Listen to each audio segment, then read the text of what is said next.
என்னங்க அது இப்படி ஆயிப்போச்சு? படுபாவிங்க எல்லாருமா சேர்ந்து உங்களை இந்த நிலைமை கொண்டு வந்து விட்டாங்களே. பஞ்சாப் கிங்ஸ் மும்பை இந்தியன்ஸ் ஓட பாசிட்டிவ் அண்ட் நெகட்டிவ்ஸ் பார்த்துடலாம். ஸோ பஞ்சாப் கிங்ஸோட பாசிட்டிவ் தான் ஃபுல்லாகவே இருக்க போகுது. ஸோ அங்கே நெகட்டிவ் அப்படின்ற வார்த்தைக்கே இடம் இல்லாமல் போயிடுச்சு. நான் ஒரே விஷயம் தான் போன வீடியோவில் சொல்லியிருந்தேன். ஹர்ஷ்தீப் சிங் வந்து வைடு போடாமல் இருந்தாருன்னா போதும் அப்படின்னு சொல்லி, அவர் வைடும் போடலை, எதுவும் பண்ணலை. அழகாக 2 விக்கெட் பவர் பிளேயில் முன்னாடியே ஃபஸ்ட்டு செகண்ட் ஓவர்லேயே எடுத்துகிட்டு முடிச்சு விட்டுட்டு போயிட்டார். நல்ல ஸ்விங்கு ஃபஸ்ட் ஓவரில். ஸோ அங்கேயே மேட்ச்சு முடிஞ்சிருச்சு. ஸோ இப்போ பாசிட்டிவ் அது ஒன்று.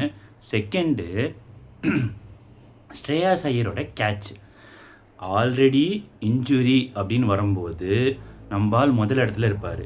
இதே மாதிரி ஒரு கேட்ச்சு சிட்னியில் 3rd ODIயில் பிடிச்சி இந்த இடத்துல இன்ஜுரி ஆகி போனவர் தான். அதுக்கப்புறம் இப்போ தான் வராரு. ஸோ இந்த மாதிரி கேட்ச், அதுவும் செம்ம கேட்ச்சு. அந்த கேட்ச் பிடிச்சி விட்டுருந்தா கூட பரவாயில்ல, விட்டுருந்தா பெரிய பிரச்சனையாக இருக்கும். பிடிச்சி அவுட் அது. ஸோ அந்த மாதிரி கேட்சஸ்லாம் பிடிப்பார் பயங்கரமாக, ஆல்ரெடி தெரியும். பட் எனக்கு என்ன அப்படின்னா, இந்த மாதிரி கஷ்டப்பட்டு பிடிச்சி இன்ஜுரி ஆகி ஏன் இப்படி அப்படின்ற மாதிரி, இட்ஸ் ஆல் அபவுட் ஸ்போர்ட்டில். ஸோ ஹீ ஷோட் இஸ் இது. ஸோ அதுக்கு ரோஹித் சர்மா, அதுக்கப்புறம் சூரியகுமார் யாதவ்லாம் பயங்கரமான ரியாக்ஷன் கொடுத்தாங்க, எல்லாம் பார்த்துருப்பீங்க. ஸோ எனக்கு தெரிஞ்சு அது பயங்கரமான கேட்ச்சு. ஸோ அது பாராட்டக்கூடிய கேட்ச் தான் அது. எல்லோரும் கிளென் ஃபிலிப்ஸ் சொல்லுவாங்க. நம்பால் செஞ்சிட்டாரு. ஸோ ஒன்ஸ் அகெயின் செம catch Shreyas Iyer. And batting வந்தோம் அப்படின்னா, ஆஸ் யூஷுவல் சொன்ன மாதிரி, நான் ப்ரெடிக்ட் பண்ண மாதிரி பயங்கரமாக ஆடிட்டு போயிட்டாங்க. யாருன்னா பிரப் சிம்ரன், அதுக்கப்புறம் ஸ்ரேயாஸ் ஐயர் வச்சு செஞ்சாங்க. செய்யுன்னு செஞ்சாங்க. அதில் வந்து மாற்று கருத்தே இல்லை. ஸோ எனக்கு தெரிஞ்சு இதை விட ஸ்ட்ராங் சைடு இருக்குமா அப்படின்னா நோ டவுட். ஆனால் ஸ்டாய்னஸ்ஸு அதுக்கப்புறம் வரவங்கெல்லாம் வந்து இன்னும் பர்ஃபார்மன்ஸ் பண்ணி பார்க்கல. ஆர்சிபிக்கு அவங்களாம் பர்ஃபார்ம் பண்ணிட்டாங்க. ஆர்சிபியில் டாப் ஆர்டரும் பர்ஃபார்ம் பண்ணிட்டாங்க, மிடில் ஆர்டரும் பர்ஃபார்ம் பண்ணி காட்டிட்டாங்க. நீங்கள் ஃபெயில் ஆனீங்கன்னா நாங்கள் பண்ணுவோம் அப்படின்ட்டு. பட் பஞ்சாபில் அது நடக்கலை. ஃபைனல்ஸும் அதே மாதிரி தான் ஆச்சு, அவங்க தோற்று போயிட்டாங்க. ஸோ அதே மாதிரி கீழே உள்ள ஆர்டர் வந்து அவங்க பர்ஃபார்மன்ஸ் இன்னும் பண்ணலை. ஸோ அதனால் வந்து எனக்கு அவங்களுடைய இது வந்து எனக்கு தெரியலை. Maybe they may lose if the top order didn't perform. Top order perform பண்ணலைன்னா மிடில் ஆர்டர் பர்ஃபார்ம் பண்ணி ஜெயிக்க வைப்பாங்களா அப்படின்றது எனக்கு தெரியலை.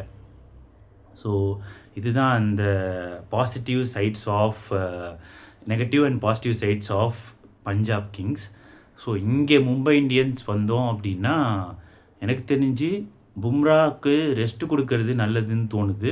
ஏன்னா அப்போதுலேருந்து சும்மா டயர்டாக இருக்கார் அவர். விக்கெட்ஸும் இல்லை, சின்ன பையன்லேருந்து போட்டு பொழக்கிறான்.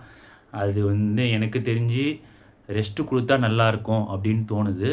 வேறு யாராவது போலிங் கொண்டு வரலாம் அப்படின்னு பார்த்தா அங்கே யாருமே இல்லை. அது ஒரு பெரிய நெகட்டிவ் அவங்களுக்கு. அவ்வளோதான். குவிண்டன் டிகாக் நான் சொன்ன மாதிரி இறக்குனாங்க, மனுஷன் செஞ்சுரி.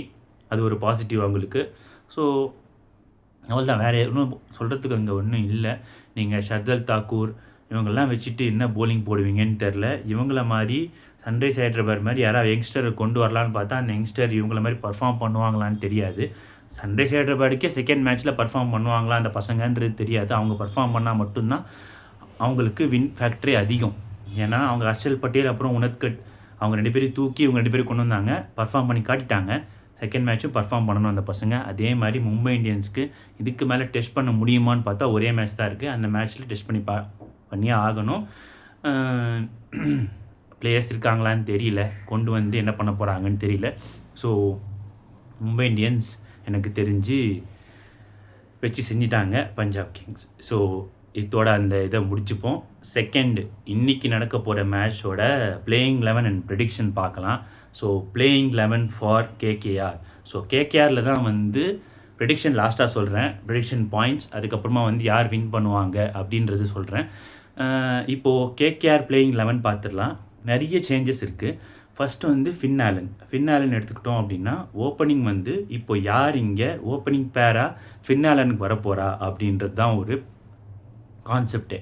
ஃபின் ஆலன் வச்சுக்கிட்டோம் அப்படின்னா அஜிங்க ரஹானே ஃபஸ்ட்டாக தான், எப்பவுமே ஃபஸ்ட்டு தான். அப்போ தான் வந்து ஃபஸ்ட் டவுன் மட்டும்தான் நல்லா இருக்கு அவருக்கு. ஸோ அதுவே இருக்கட்டும். ஃபின் ஆலனோட நீங்கள் டிம் சைஃபர்ட் வந்து இறக்குறீங்க, கேமரான் கின் அவுட்டு, கன்ஃபார்ம் எடுத்துருங்க அவனை. எடுத்துட்டா 2 பேர் நான் ஆப்ஷன் வச்சுருக்கேன். ஒன்று யாருன்னா ரச்சின் ரவீந்திரா, அப்புறம் டிம் சைஃபர்ட். டிம் சைஃபர்ட் இவங்க போகிறாங்க அப்படின்னா கன்ஃபார்ம் ஓப்பனிங் ஷாட் தான்.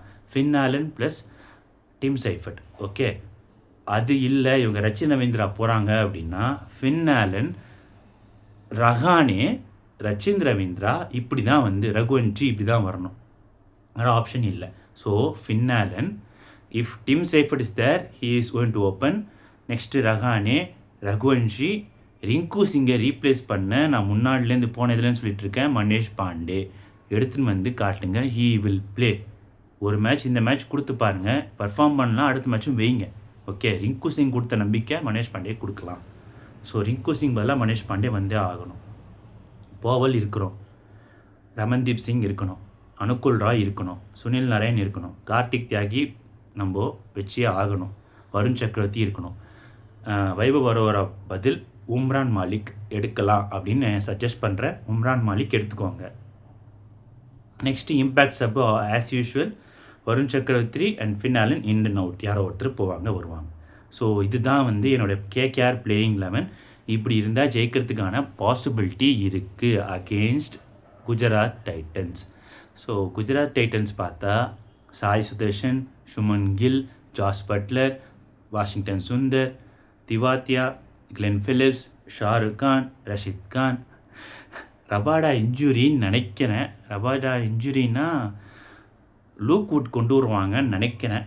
அப்படி இல்லை அப்படின்னா லூக்வுட் தான் அங்கே ஃபாரின் டு ஃபாரின். அப்புறம் அசோக் சர்மா, பிரசித் கிருஷ்ணா, முகமது சிராஜ். எனக்கு ஒரே ஒரு டவுட் என்னென்னா இஷாந்த் சர்மா எந்த அளவுக்கு பிரசித் கிருஷ்ணா விட ஒரு மட்டமான போலர்ன்றது எனக்கு தெரியல. ஏன்னா பிரசித் கிருஷ்ணா, முகமது சிராஜ், அப்புறம் வந்து அசோக் சர்மா இவங்க 3 பேருமே வாரி வள்ளல். அதில் போட 2 நல்ல போலர் யாருன்னா ரஸ்கோ ரபாடா, ரஷித் கான். இவங்க 2 பேர் மட்டும்தான் நல்ல போலரு. எக்கனாமியே இவங்களுக்கு மட்டும்தான் கம்மி. ஸோ இவங்க 2 பேர் வச்சுக்கிறது பிரச்சனை இல்லை. இவங்க 3 பேரில் இஷாந்த் சர்மா என்ன தப்பானா இவங்களை விட அவங்க நல்ல போலர் தானே. எனக்கு தெரிஞ்சு அசோக் சர்மா யங் டேலண்ட்டு கொடுக்குறீங்க, ஓகே. பிரசித் கிருஷ்ணா பதில் எனக்கு தெரிஞ்சு விக்கெட் எடுக்கிறான், 2 விக்கெட் எடுத்தான். ஆனால் கொடுத்தது 45 ரன் 46 ரன் ஆச்சே. எனக்கு தெரிஞ்சு இஷாந்த் சர்மாவை எடுத்துகிட்டு வரலாமே யாருக்கு பதில். ஸோ எனக்கு தெரிஞ்சு அது தோணுது. ஸோ மற்றபடி இதில் சேஞ்சஸ் ஒன்றும் இல்லை. Impact player Mohammed Siraj and Shahrukh Khan. ஓகேவா? ஸோ இப்போது நம்ம ப்ரெடிக்ஷனுக்கு வருவோம். என்ன ப்ரெடிக்ஷன் அப்படின்னா, எனக்கு தெரிஞ்சு நான் சொன்ன டீமோட போனால் கேகேஆர் ஜெயிக்கிறதுக்கான பாசிபிலிட்டி இருக்குது. ஓகே, எனக்கு தெரிஞ்சு பாசிபிலிட்டி இருக்குது. யாருன்னா டிம் சைஃபர்ட், ரச்சின் ரவீந்திரா 2 பேரில் யாரோ ஒருத்தர் வரணும். அப்புறம் உம்ரான் மாலிக், வைபவ் அரோரா பதில். ஓகே, ஸோ வந்தால் ஜெயிக்கிறதுக்கான பாசிபிலிட்டி இருக்குது. ஸோ ஜிடி கன்ஃபார்ம் என்னுடைய ஃபஸ்ட் ப்ரிஃபரன்ஸில் இருக்கும் 55 அண்ட் கேகேஆர் இஸ் 45. ஸோ இந்த பிளேயிங் 11ஓட போனால் கன்ஃபார்ம் கேகேஆர் ஜெயிக்கிறதுக்கான பாசிபிலிட்டி இருக்குது. If not, for sure GT Gujarat Titans is going to win this match. Okay, see you in the next video. Take care. Bye.